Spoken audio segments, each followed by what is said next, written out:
Hi friends, so today in this video I am going to review Hydrogen OS, which is ported from OnePlus 5T for our Asus Zenfone Max Pro M1. Actually it's a PI-ROM, but I liked what are the things that I liked about this ROM. I will tell you in later, so don't skip this video, watch it completely to get all information regarding this ROM. So let's get started. As now you can see, the by default device is not Play Protect certified. For that what you have to do is you have to clear the data of Play Store, then you have to reboot the phone. After some time you will see your device will become Play Protect certified. This ROM is developed by Itamax, so thanks to the developer for such a great ROM. Now talking about this ROM, it's an Hydrogen OS ROM which has version of 9.0.6, which is based on Android 9 Pie, and by default it comes with TRB kernel which has an older build, but I will suggest you to use it with default kernel so that you will get better performance in gaming or multitasking without compromising the battery life. Later on we will see all the things that you need to know. Now talking about all basic things like mobile data, Wi-Fi, hotspot, Bluetooth, GPS, all things are properly working on this ROM. I have tested the hotspot with PC. I didn't face any issue about the hotspot in this ROM, and the Bluetooth is working fine. I have connected with headphones also. Then also I have not faced any issue. Auto brightness is properly working on this ROM, and also you can customize the screen timeout according to which you want. Night mode and reading mode, and you can also customize the aspect ratio of apps in full screen also. All three things are properly working on this ROM. But in ambient display, lift up to check phone is not properly working. I think that's not a major issue for all the users.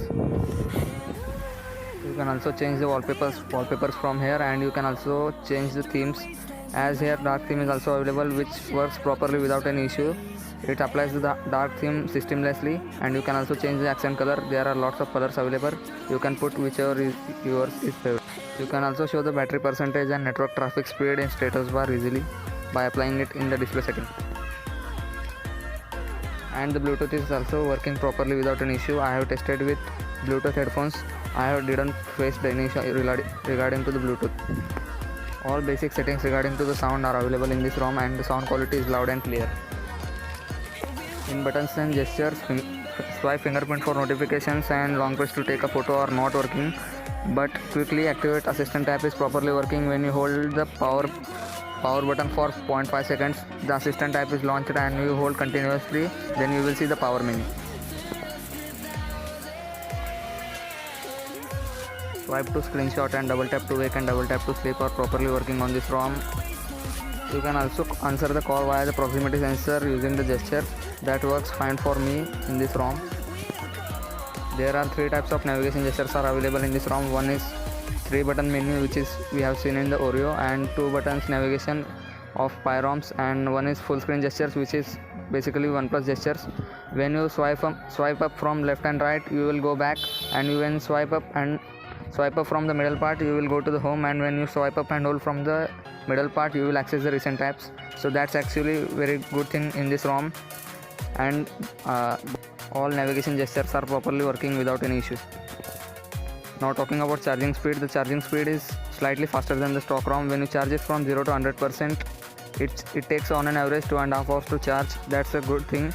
Most of the ROMs takes 3 hours to charge completely, as the battery life is also good on this ROM. As now you can see the stats, I have got 4 hours of screen on time, and also 45% battery is remaining on my phone. So on an average you will get 7 to 8 hours of screen on time with heavy usage or gaming. In security, you will get both options of fingerprint and face unlock. The fingerprint is very fast as compared to the stock ROM, but the issue is that the face unlock does not work in this ROM. You can set up the face unlock, but when you try to unlock the device using the face unlock, it did not detect your face. I think that's not a major issue.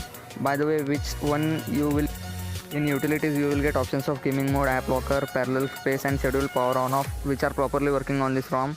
Now talking about gaming mode, in gaming mode you can disable the auto brightness, and you can answer the calls via the speakers, and lot more customizations are available in this ROM.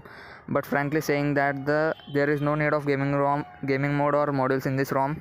Without these options, you can play the games very smoothly in this ROM. Later on I will show you the gameplay, so watch this video until the end.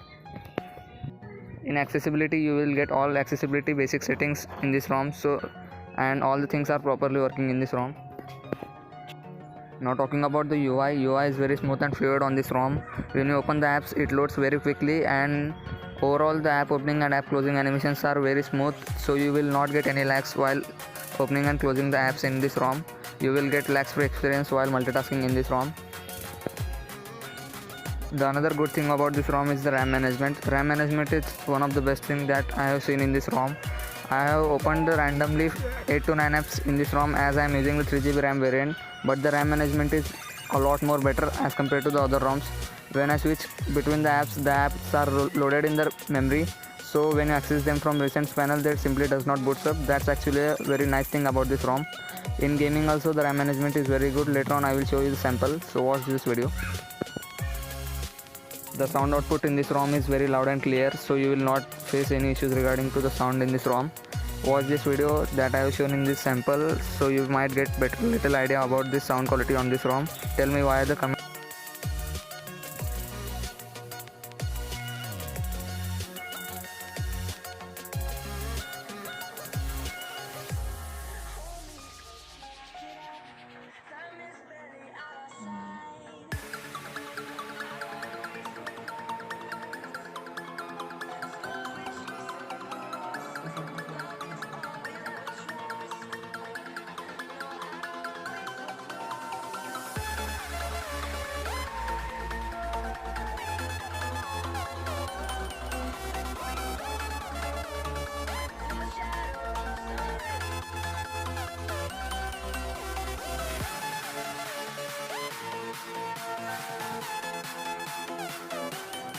As now you can see, I have rooted my device using the Magisk 20.3. The CTS profile and basic integrity are true, so that you can use the payments app easily on this ROM. I have used Google Pay and Phone Pay, and both are working properly on this ROM. I have done some transaction and I have not faced any error on this ROM while transaction. So you can use payments app using the root on this ROM easily. Now the another good thing about this ROM is OnePlus camera. All basic features in the camera app are properly working, including slow motion. As you most of the know that the SS Zenfone Max Pro M1 does not support the slow motion, but actually you can use this on this ROM.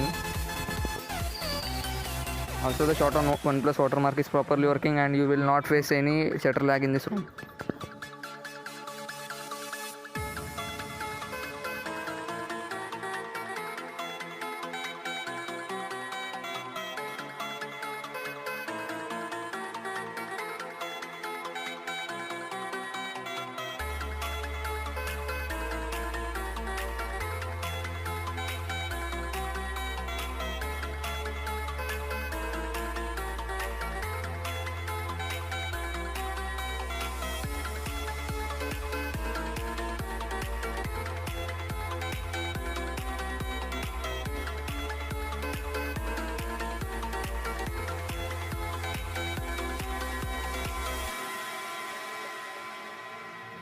In this ROM you will get all basic quick toggles to the advanced quick toggles, including the mobile data, Wi-Fi, hotspot, Bluetooth, GPS, data saver and screen recorder, and also you will get gaming mode quick toggle to enhance your gaming experience.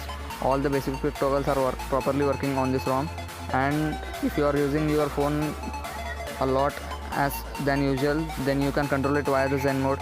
You can configure the time in Zen mode, and when you enable it, you will not be able to use your phone.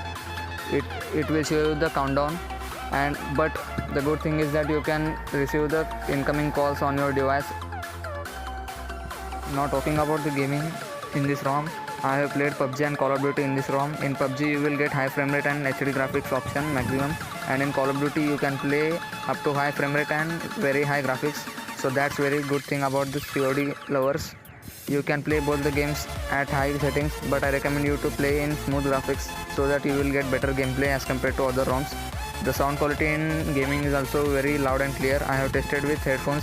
I didn't face any issue in gaming, and the RAM management is also good.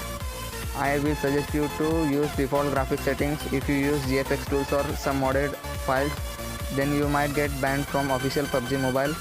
As some of my friends have used the GFX tool, they got notification from PUBG Mobile. They will got banned. So I will suggest you to use. So my final verdict is that if you are a hard gamer, then you must try this ROM because it contains all the needed features of gaming, like best audio output and best RAM management and better gameplay as compared to the other ROMs. So you must try if you are a hard gamer this ROM.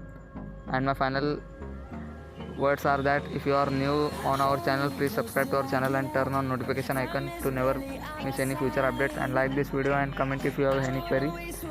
That's it for this video, guys. Meet you in next video. This is Mayur. Thanks for watching this video. Hope you enjoy it. Bye.